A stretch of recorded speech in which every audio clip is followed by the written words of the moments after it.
예, 오늘 말씀은 느헤미야 3장입니다. 느헤미야 3장 성벽 재건한 담당자들 또 공헌자들을 이름을 쭉 나열하고 있는 그런 3장입니다.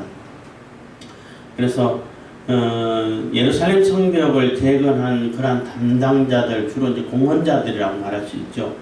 그들의 이름을 일일이 다 기록하고 있는데, 이 장의 끝에 보면은 그 성벽을 건축해야 된다고 발표를 하잖아요. 발표를 하면은 또 대직자들이 막 협박하고 조롱하고 이런 모습이 나오는데, 그리고 바로 성벽 다 완성한 완성하는 데 있어서 그 부분 그러니까 담당하고 공헌했던 자들을 이름 쫙 나열하는 것은 어쨌든 완성했다는 거예요. 지읍시다 하니까 다 지었습니다 이렇게 딱 나왔고, 4절부터는 그 과정 얼마나 방해가 심했고 얼마나 힘들었는지를 다시 이제 얘기를 합니다만, 어쨌든 하나님께서 은혜를 베풀어 주셔가지고 이렇게 완성했습니다. 완성했는데 완성하는데 하기까지 이런 사람들이 수고를 하고 공헌을 하고 담당하고 애를 썼습니다. 이것을 얘기해 주는 거예요. 그래서 3장 뭐는 1절부터 한 절 한 절 읽어가기 할 필요는 없고, 또 그래서 대부분을 보면은 자기들이 주로 다니는 그 구지라든지 그 문이라든지 그 지역이라든지 그곳에 또 이렇게 담당을 하고, 제사장들 같은 경우는 성전이 있는 쪽이 가장 중요하니까, 그리고 거기 접근 침입도 많고 하는데 그런 부분, 어려운 부분을 맡아서 하고, 그리고 대부분의 많은 사람들은 자기 집 가까운 곳, 내가 늘 거주하고 내가 지내던 곳, 아니면 내가 또 다니던 그런 지역, 그런 데를 주로 맡아서 하고, 또 어떤 사람은 지방에 있는데도 불구하고 같이 참여하는 자가 있고, 그리고 5절 같은 경우 보면은 다음은 드보아 사람들이 중수하였으나 그 귀족들은 그 주의 역사에 담붙지 아니하였으며 했어. 일반 서민들, 백성들은 그냥 같이 한마음 돼가지고 같이 힘을 모아서 같이 하고자 하는 이런 심정이 있어서 같이 모아가지고 중수하고 으쌰으쌰 하면서 있는 것 다 이렇게 들여가면서 내 힘껏 들여가지고 중수하는데, 귀족들은 또 부유하잖아요. 부유하고 권세도 있고 하잖아요. 아무런 간섭 안 해. 그리고 참여도 안 해. 도와주지도 않고. 어쩌면 이 귀족들은 저기 대적자들하고 내통한 사람들이 아닐까 이렇게 추측까지도 하는데, 그런 사람들은 실질적으로 공헌은 하나도 안 하면서 나중에 아유 이게 어떻고 저거 어떻고 내가 옛날에 고생했는데 이래 말만 많은 사람일 가능성도 높아요. 근데 이런 몇 사람들만 빼고, 드보아의 귀족들만 빼고는 다 한마음이 돼가지고 이렇게 그 성벽을 쌓아가고 성벽 쌓는데 내가 힘을 다해서 헌신하고 봉사하고 한 것이고, 또 이제 읽다 보면은 이 중복되는 경우가 있어요. 그러니까 사람이 중복된다는 거예요. 지역이 중복되는 게 아니라, 그러니까 성벽이 이렇게 둘러져 있으면은 많이 무너지고 넓게 무너진 곳이 있는가 하면은 조금만 무너진 것이 있고 아직 덜 무너진 것도 있잖아요. 그런 곳은 금방 보수가 되니까 다 하고는 에이 난 할 일 다 끝났어 하고 내버려 둔 것이 아니라, 또 힘이 많이 필요한데 또 이렇게 일손이 많이 필요한데, 그런데 가가지고 또 열심히 또 했다는 거예요. 또 거기서 봉사하고 투자하고 헌신하고 이렇게 했다는 거예요. 그래서 막 일사불란하게 참 눈물겹게 이렇게 다 모습을 이 3장에 먼저 결론적으로 딱 내세우는 그런 모습을 오늘 3장에서 보는 겁니다. 그래서 하나님의 일이라고 하면은 이렇게 다 같이 다 참여하는 것이 중요해요. 우리 시골교회 제가 어렸을 때 우리 집이 지금 매우 가난해가지고 하여튼 그 과정은 다 복잡합니다만 다 가난해가지고, 그래도 교회 예배당 짓고 새로운 예배당 지어가지고 좀 요즘 짓는 건 아니지만 그래도 그게 뭔가를 어머니는 하시고 싶어서 큰 거는 못해도, 옛날에는 긴 의자 있는데 그게 방석을 따로 이렇게 만들어 깔았는데 그 방석을 하는 걸 이렇게 해가지고 또 힘껏 해가지고 하고, 또 요즘 또 새로 지은 예배당에도 뭔가를 해주고 싶고 하고 뭔가를 요 부분에 내가 맡아야겠다 서로 이렇게 나눠가지고 또 능력 되는 대로 이렇게 하는 그런 모습을 많이 봤어요. 그러니까 참 좋다 하는데 그 시골교회도 또 그런 사람이 있어요. 돈 한 푼 안 쓰는 사람이 있어.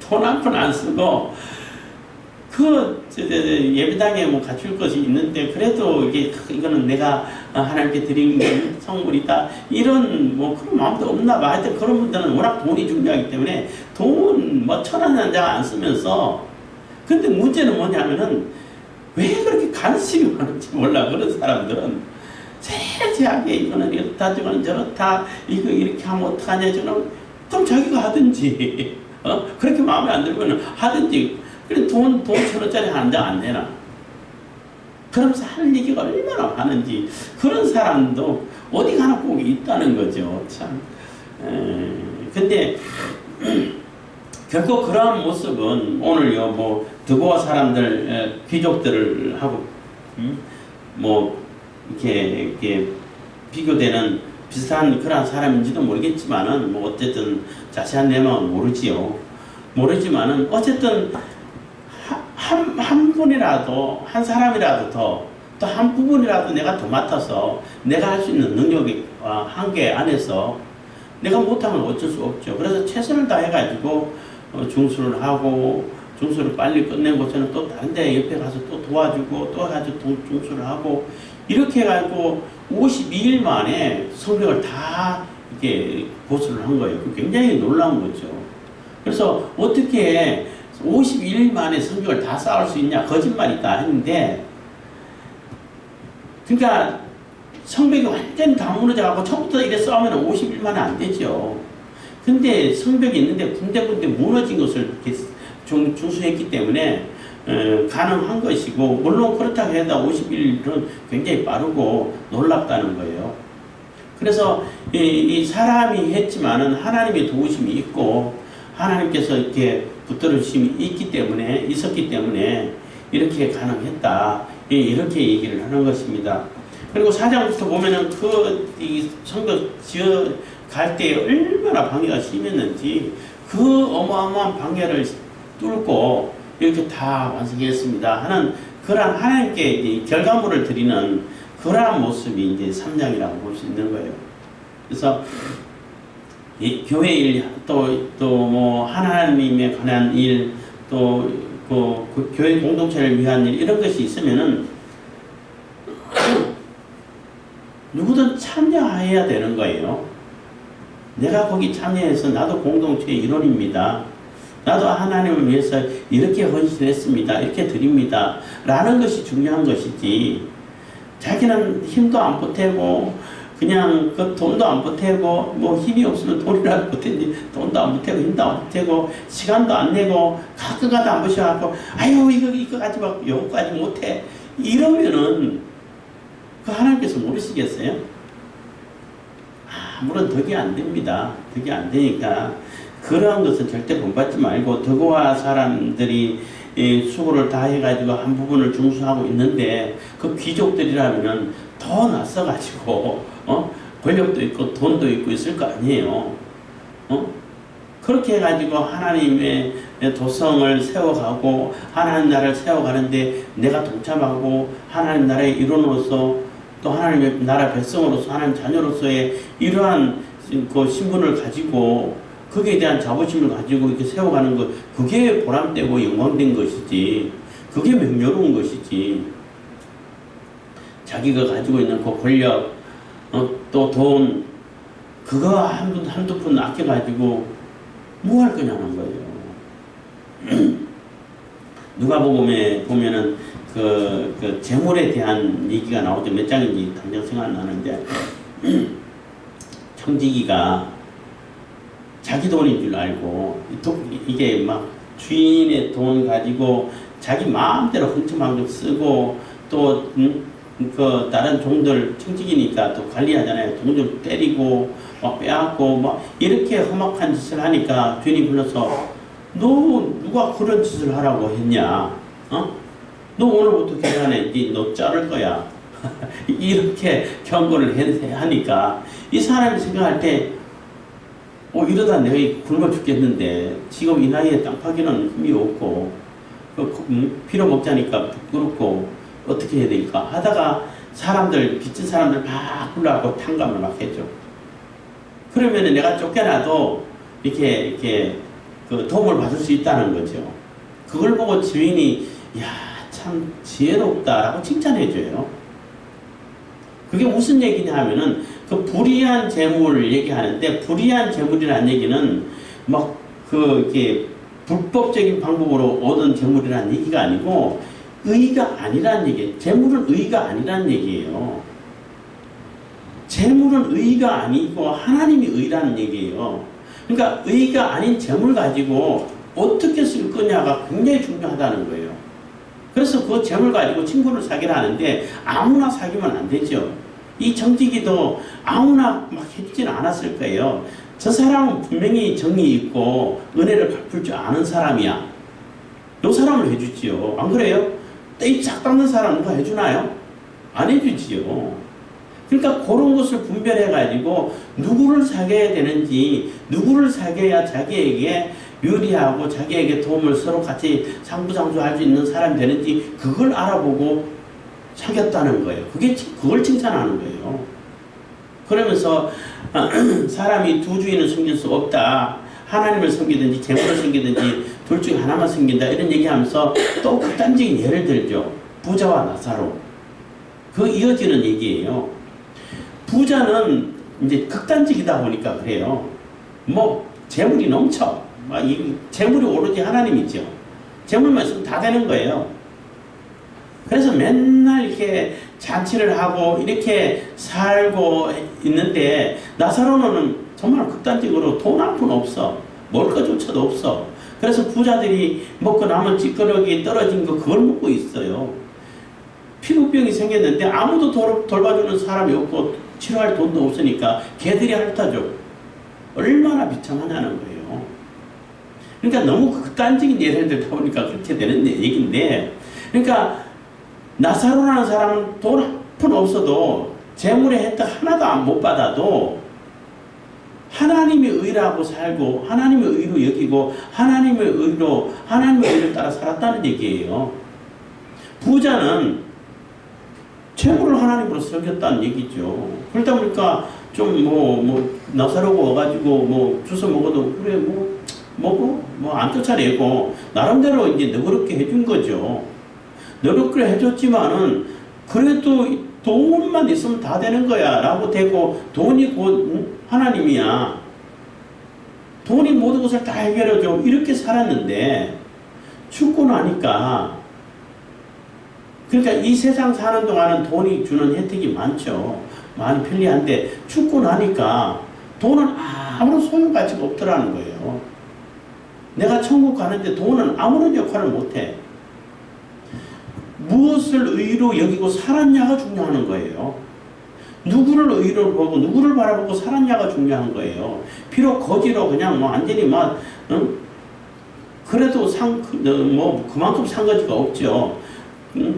아무것도 못하다 살다 온 그런 나사로라 할지라도, 돈의 혜택을 하나도 못 받은 나사로라 할지라도 하나님의 의를 보고 살아왔으면은 아브라함 품에 안겨서 평안을 누리는 거예요. 하나님의 은혜를 받고 하나님의 혜택을 계속 받는 거죠. 근데 돈의 혜택을 보고 돈을 하나님으로 여겼던 부자는 더 이상 혜택이 없는 거예요. 왜냐하면 돈은 천국에 갈 수가 없으니까. 천국에서 영향을 미칠 수가 없으니까. 그래서 부자가 후회를 하고, 저 형제들이 있는데 나사로 살려 보내주세요. 그 나사로 살려갈 소용없어. 거기는 그 율법과 선지자가 있어. 율법과 선지자는 얘기는 성경을 얘기하는 거예요. 그 죽은 자가 살아보려면 듣지 않겠습니까? 그러니까 율법과 선지자의 말을 듣지 않는 자는 죽었다가 살아간다 할지라도 말 안 듣는다고. 이렇게 이제 결론을 내는데, 그 돈, 내게 돈이 있으면 이 돈을 어떻게 쓸 건가 매우 중요하다는 거예요. 어떤 분은 돈 한 푼 안 쓰고 쌓아놓기만 해. 그러다 돌아가셔. 그럼 또 누구가 되나? 조금 쓰시지. 좀 의미, 써도 좀 의미 있고 보람이 있고, 처음에 누가 보면 얘기했던, 처음에 정직이처럼, 누구를 사귀어야 내게 더, 같이 내가 상부상조 할 수 있고, 내게 또 은혜도 갚을 줄 알고, 서로 같이 도움이 되는지를 분별해갖고 이렇게 썼다는 얘기예요. 그걸 참 칭찬하는 거예요. 그 분별 없이 아무 때나 그냥 막 써가지고 다 허비해버리고, 그럼 그거는 혼내죠. 왜 그렇게 하냐? 그렇게 하지 마라. 그래서 너 이거 청지기 계산할 거다 그만둬라. 이렇게 했잖아요. 그렇게 하면 안 된다는 거죠. 그래서 재물을 어떻게 쓰느냐가 중요한데, 하나님의 도성인 예루살렘 성을 세워가고 예루살렘 성을 쌓아가고 하는 그러한 곳에서 내가 가진 것, 내 재물이라든지 내가 가진 시간이라든지 내가 가진 능력이라든지 힘이라든지 그걸 보태갖고 세웠다 하면은 얼마나 보람되겠어요. 그런 데 쓸 수 있어야 된다는 거죠. 내 그 재능도 마찬가지고. 그래서 3장에 일일이 다 이름을 기록해가지고 후세에 길이길이 남게 만들어주는 거예요. 그래서 우리가 하나님 일을 할 때에 내가 작은 부분이라도 참여하는 것이 중요해요. 그래서 매번마다 얘기합니다만은 어떤 교회에 무슨 일이, 공적인 일이 있을 때에 교회 일이 있으면 그거는 목사님이 하는 일이야. 목사님이 다 알아서 하니까. 목사님 이거 왜 안 해놓으셨어요? 우리 동기 목사님 중에 한 분 그런 분이 계셨는데 성도들이 힘들다고 알아서 다 했어. 혼자서 다 이렇게 했는데 제발 좀 그렇게 하지 마세요. 했는데 그렇게 하다 보니까 성도들이, 장로님들이 목사님 이거 아직 안 됐는데 이거 왜 안 해놓으셨어요? 그러고 있어요. 그러면 안 돼. 내가 할 수 있는 것이 없어. 내가 재능이 없어가지고 목소리도 못하고 못 받는 것도 못하고 다른 거 못하면은 하다못해 그 옆에 서 있어. 심부름이라도 해주면 돼. 시간 나면은. 나는 도저히 시간도 안 나고 그때 갈 수가 없습니다. 그러면은 간식값이라도 돼. 그게 참여하는 거예요. 뭔가 내가 참여해가지고 나도 같이 한 공동체의 일원입니다. 내가 하나님의 백성입니다. 이런 것을 나타내 보여서 그렇게 하나님 기록책에 그 기록되도록 해야지. 나는 그런 어려우면 싹 빠져. 돈 들어갔는데 다 빠져. 근데 간섭할 때만 나와. 그 하나님께서 모르시겠냐는 거예요. 그러니까 오늘 이렇게 짤막하게 얘기하고 끝내려고 했는데 이런 잔소리 같은 게 많아졌는데요. 그래서 하나님 나라를 세워가고 하나님의 교회 공동체를 세워가는 데 있어가지고 빠지려고 그러지 마세요. 내가 할 수 있는 부분, 내가 가지고 네게 무엇이 있느냐 이렇게 하나님께서 성경에서 항상 묻잖아요. 네게 뭐가 있냐? 있는 걸 가지고 하라는 얘기, 없는 걸 가지고 하지 말라 하라는 얘기가 아니라 내게 있는 것을 네게 주노니, 내게 있는 걸 주지 없는 걸 준다는 얘기 아니에요. 그럼 네게 뭐가 있느냐 이렇게 물어보잖아요. 그럼 뭐가 있습니다면 그걸 가지고 하라는 얘기예요. 그럼 그거 갖고 와라. 갖고 하니까 기름 한 병밖에 없습니다. 이렇게 갖고 와라. 그거 부으니까 다 해결되잖아요. 그렇게 하라는 얘기예요. 그래서 작은 부분이든 큰 부분이든 내 능력에 맞게끔 내가 할 수 있는 그 부분을 담당해가지고 이렇게 세워가는 것이 그게 아름다운 것이고 그게 우리가 그 올바른 성도의 모습인 거예요. 그래서 그러한 모습으로 하나하나 교회 공동체를 세워갈 수 있는 그러한 저와 여러분들 다 되길 바라겠습니다. 기도하겠습니다. 사랑해 주님 감사합니다. 이 시간에